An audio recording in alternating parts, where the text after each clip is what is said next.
یہ جو آج 1.8 بلین مسلمانوں کی لسٹ آپ کو دنیا میں دکھائی جاتی ہے نا، ان میں سے شعوری کتنے ہیں اور غیر شعوری کتنے ہیں؟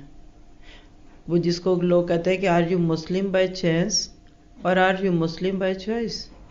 تو میں اسی جملے کو دہرا دیتی ہوں کہ آج ہم میں سے کتنوں کا تکا لگ گیا، کتنوں کے نصیب جاگ گئے. We are blessed to be Muslim, کیونکہ ماں باپ مسلمان تھے. اور کتنے لوگ ہیں جو واقعی شعور سے اسلام پہ. اور یہ فکر ہمیں اپنی آنے والی نسلوں کی لگنی چاہیے، کیونکہ ہمارے بچے رسم و رواج کی آبادی نہیں رہے، اور ان کو خاندان اور برادری سے تو ہم نے ویسے ہی دور رکھا ہوا ہے، دوسرے ملکوں میں زیادہ. تو آنے والی نسلوں نے ہماری ان ساری چیزوں کو پیچھے ڈالنا ہے. اللہ کے نبی جس معاشرے میں بھیجے گئے تھے وہاں کیا تھا؟ باپ دادا کا دین. بلکہ آج کے ٹاپک کو آپ ایک اور اینگل سے بھی لکھنا سمجھنا چاہیں تو آبا پرستی. باپ دادا کا دین، ان کے طور طریقے، ان کے طریقوں سے جینا، ان کے طریقوں سے مرنا لوگوں کو نون لگتا تھا، معروف لگتا تھا. اور اس کا اپوزٹ کسی کا ایک جملہ جو میں شعور کے ساتھ بولوں گی کہ بات سچی ہے، گو کہ ہے تکلیف دینے والی. کسی نے کہا کہ مدرسہ یا انسٹیٹیوٹ اس کو بنانا بہت مشکل ہے ہر لحاظ سے. بہتر ہے کہ ایک مسجد بنا لیں آپ لوگ. ایک تو گورنمنٹ فیملیئر ہوتی ہے لفظ مسجد سے، دوسرے لوگ چندہ بہت دیتے ہیں مسجدوں میں. یہ مجھے کسی نے مشورہ دیا چند دن پہلے. اب سراسر اخلاص پہ بنیاد ہوگی اس کی، لیکن میں اس میں سے جس چیز کے لیے وہی عادت کے مطابق سوچنے پہ مجبور ہو گئی کہ مسجدوں کو چلانا کس نے، مسجدوں کو آباد کس نے کرنا، مسجدوں میں تراویح کس نے پڑھانی، ادھر علم کس نے دینا، یہ تو مدرسے نے دینا تھا. لیکن ہم مسلمان آج اس زوال کے دور میں صرف مسجد سے جڑ گئے، اور وہ بھی جمعے کی نماز، وہ بھی تراویح کی نماز، وہ بھی شروع میں، اینڈ پہ کم ہوتی جائیں گی، پھر بڑھے گی، پھر تکمیل والے دن بے شمار لوگ آ جائیں گے. اور اسی طرح سے ہم لوگوں نے، وہ کہتے ہیں نا کہ مسجد تو بنا دی شب بھر میں ایمان کی حرارت والوں نے، من اپنا پرانا پاپی برسوں میں نمازی ہو نہ سکا. تو آج کے اس بارے میں ہم مکہ والوں کی شریعت زیادہ پڑھیں گے، شریعت محمدی کی بجائے. پورا بارہ فرکشن سے بھرا پڑا، کشمکش.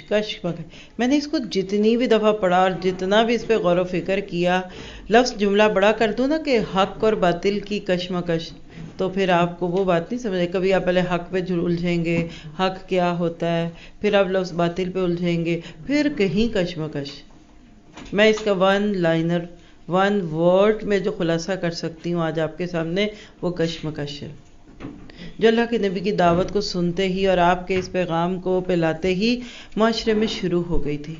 ایسی ہی فرکشن ابو ہریرہ رضی اللہ عنہ کے گھر میں بھی تھی. کہتے ہیں کہ جب میں اسلام پہ آیا، جب میں مسلمان ہوا، تو میں نے اپنی ماں کو، جو کہ شرک پہ تھی، جو اپنے پرانے دین پہ تھی، بتوں کو پوچھتی تھی، جیسے کہ ساروں کو ہی پوچھتے تھے اکثر رشتہ دار.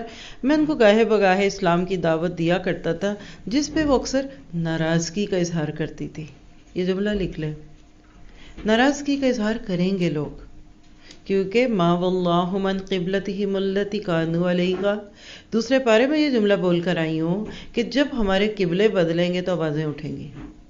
ہمارے پہننے اوڑھنے کے قبلے بدلیں گے، ہماری شادیوں بیاہوں کے قبلے بدلیں گے، تو لوگ کہیں گے ان کو کیا ہو گیا، یہ کون سا نیا دین لے کے آ گیا، بھلا ہم شروع سے دین پہ نہیں تھے، کتنا اچھا تھا، نماز روزہ حج زکوٰۃ کرتے تھے، اور اس کے بعد وہی کرو جو دنیا چاہتی ہے، کرو تم وہی جدھر سب کرے، چلو تم ادھر ہوا ہو جدھر کی. تو ایسے معاشروں میں جب حق کی آواز آتی ہے تو اس وقت لوگوں کو بڑی اجنبی لگتی ہے. ابو ہریرہ جیسا پیارا سا انسان، جس کو اللہ نے سب سے زیادہ حدیثیں روایت کرنے کا اعزاز دیا، پیارے نبی کی باتوں کو چنتے تھے، اور اتنے فوکس، اتنے ڈیووٹڈ تھے کہ صحابہ صفہ میں سے ایک نام تھا کہ سب کچھ کرنا آتا تھا، تجارت بھی کرنی آتی تھی، جاب بھی کرنی آتی تھی، لیکن نبی کے در کو لگ کے بیٹھ جاتے تھے کہ کوئی ایک لفظ ڈائریکٹ نبی کے کانوں، نبی کے ہونٹوں سے نکلا ہوا میرے کانوں پہ پڑنے سے رہ نہ جائے. اور بھوک کی وجہ سے وہاں بے ہوش بھی کئی دفعہ ہوئے. اب اپنے ذہن میں لائیے لفظ کشمکش کو. جب وہ نبی کی محفل میں ہوتے ہوں گے تو ان کو جو خوشی، جو سکون اور جو اسلام کا سچا رنگ روپ دکھتا ہوگا، تو جب کبھی ماں کے پاس جاتے ہوں گے تو کیا دل کا حال ہوگا کہ جو بت کو رکھ کے پوچھ رہی ہے۔ یہ ہے کشمکش۔ کہتے ہیں میں پھر موقع دیکھ کے بات کرتا، اور وہ بات بھی اچھی ہی کرتے ہوں گے، نبی کے براہ راست سکھائے ہوئے تھے، تربیت یافتہ تھے۔ کہتے ہیں ایک روز میں نے اپنی ماں کو اسلام کی دعوت دی تو وہ تو غصے میں آ گئی، اور غصے میں کیا آئیں کہ ان کے زبان سے رسول اللہ صلی اللہ علیہ وسلم کے متعلق کچھ نازیبا باتیں نکل گئیں۔ میں گمان کرتے ہوئے کہہ سکتی ہوں کہ کبھی آپ کی کوئی بات غیر مناسب طریقے سے یا غیر مناسب وقت پہ کرنے کی وجہ سے ہو سکتا ہے آپ کے گھر والے آپ کے استادوں کو بھی برا بھلا کہہ دیتے ہوں گے، آپ کے اس میکے یعنی آپ کے اس نور القرآن کو بھی کچھ کہہ دیتے ہوں گے، یہ سکھاتے ہیں تجھے، یہ بات ہے۔ تو یہ ایک فطری سی بات ہے، اگر سچ نہیں ہے تو اس پہ گھبرانے کی ضرورت نہیں۔ ہاں اپنا انداز ضرور دیکھیے کہ میں نے یا تو غلط وقت پہ کی ہے بات، یا غلط طریقے سے کی، یا ڈوز بڑھا دی ہے، 250 mg کی جگہ 1000 mg کی گولی کھلا دی ہے، ریئیکشن تبھی ہوتا ہے۔ کہتے ہیں جب میں نے اللہ کے نبی کے خلاف بات اپنی ماں کی زبان سے سنی نا، مجھے انتہائی رنج ہوا۔ ایک صدمہ کیا تھا کہ ماں غیر مسلم ہے، دوسری بات ہے ماں گناہ گار ہو رہی ہے، تیسری بات ہے کہیں ماں اللہ کی پکڑ میں نہ آ جائے، اور سب سے بڑھ کے یہ میری ماں میرے محسن کے بارے میں غلط بات کہتی ہے۔ کہنے لگے میں رونے لگ گیا، اور اسی رونے کی کیفیت میں اللہ کے نبی صلی اللہ علیہ وسلم کے پاس پہنچ گیا۔ عرض کیا اللہ کے نبی، میں اپنی والدہ کو اسلام کی دعوت دیتا رہتا ہوں مگر وہ ہمیشہ انکار کرتی ہیں، اور آج میں نے ان کو جو ہی اسلام کی دعوت دی تو غصے میں آ کر انہوں نے آپ کے متعلق ایسی باتیں کہہ دی جن پہ مجھے شدید رنج ہوا۔ اور یہ بھی یاد رکھیے، عربی کا ایک محاورہ ہے کہ ہم جس چیز کو جانتے نہیں ہوتے نا، ہم اس کے دشمن ہوتے ہیں۔ ہم اس چیز کے دشمن کیسے ہوتے ہیں؟ مثلا آپ کے ہسبینڈ کام کرتے ہیں اور گھر میں بہت ساری تاریں رکھی ہوئی ہیں انہوں نے، آپ کو پتہ ہی نہیں ان تاروں کی کیا حیثیت ہے، آپ کہتے ہیں کیا گند پڑا ہوا، اٹھا کر ساری کسی ڈبے میں ڈال کر کونے میں ڈال دیتے ہیں، اور وہ جو ہی بیٹھیں گے پھر ان کو پتہ چلے گا کہ کدھر گئی۔ چونکہ آپ تاروں کی اہمیت سے واقف نہیں تھے نا، تو اب اس کے دشمن ہو گئے۔ یہی ان کی ماں نے بھی کیا۔ آج بھی جب لوگ قرآن کو یا قرآن سکھانے والوں کو برا بھلا کہے نا، تو اس کے بدلے میں غصے میں نہیں آنا چاہیے، بلکہ ان کو دکھائیے، ان کو بتائیے، ان کو بھی سنوائیے، ان کو بھی اس سے فائز دیجیے، تاکہ اگلے کو خود ہی پتہ لگ جائے کہ جو بات آپ کہہ رہی ہیں وہ سچ ہے کہ جھوٹ، اور جو آپ کہہ رہی ہیں ہو سکتا ہے وہ آپ سے بھی زیادہ کہنے والا بن جائے۔ تو اللہ کے نبی صلی اللہ علیہ وسلم اللہ سے دعا کریں کہ وہ میری والدہ کو ہدایت دے دیں۔ اب دیکھیے اللہ کے نبی اپنے ساتھیوں کے دکھتے زخموں پر پھاہ رکھتے تھے، کیونکہ فَبِمَا رَحْمَةٍ مِّنَ اللَّهِ لِنْتَ لَهُمْ، آپ نرم تھے اور انسان دوست تھے۔ یاد رکھیے مبلغ کو انسان دوست ہونا پڑے گا۔ یہ ساری مشینیں، کمپیوٹر، یہ جس کو آپ گھنٹوں لگے رہتے ہیں نا ٹھیک کریں، یہ کبھی چلی کبھی نہ چلی، یہ مشینیں ہیں، ان کو اٹھا کر آپ دوسری لے آئے، کمپیوٹر نہیں چل رہا تھا دوسرا لے آئے، ایک نیٹ نہیں چلا آپ نے دوسرا لگا لیا نا۔ بندوں کو نہیں آپ بدل سکتے اتنے آرام سے، تو لہٰذا مشینوں کو چلانا آسان ہے، انسانوں کو چلانا مشکل ہے۔ اللہ کے نبی اپنے دوستوں کے دکھ سکھ کے ساتھی تھے۔ آپ نے جو ہی دیکھا کہ آج میرا ساتھی بڑا دکھی ہے تو آپ نے بڑی فیاضی اور خندہ پیشانی سے دعا فرمائی، اے اللہ ابو ہریرہ کی والدہ کو ہدایت عطا فرما۔ آپ ذرا سوچیے، اور اس وقت ہم بھی کہیں کہ اللہ ہماروں بھی پیاروں کے لیے دعائیں قبول کر لیں، اللہ ہمارے سب کے پیاروں کو بھی ہدایتیں دیں، والدین کو بھی دے، بھائی بہنوں کو ہدایت دے۔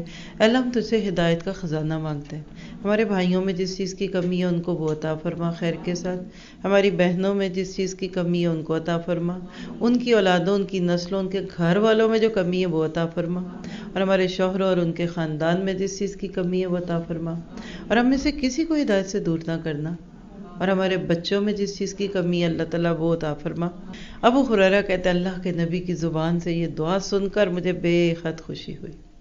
میں گھر واپس آیا، دروازہ اندر سے بند تھا، والدہ نے میرے قدموں کی چاپ سن لی، بولی ابو ہریرہ ٹھہرو، یعنی ابھی اندر نہیں آنا، اور اس وقت لاکس تو ہوتے نہیں تھے، ٹھہرو ابھی دروازہ کھولتی ہوں۔ اتنی دیر میں مجھے پانی کے چھینٹے پڑنے کی آواز آئی۔ والدہ نے جلدی جلدی غسل کیا، کپڑے پہن کر دوپٹہ لے کر دروازہ کھولا، اور دروازہ کھولتے ہوئے کہنے لگی، اے ابو ہریرہ اشہد اللہ الہ الا اللہ واشہد ان محمد رسول اللہ۔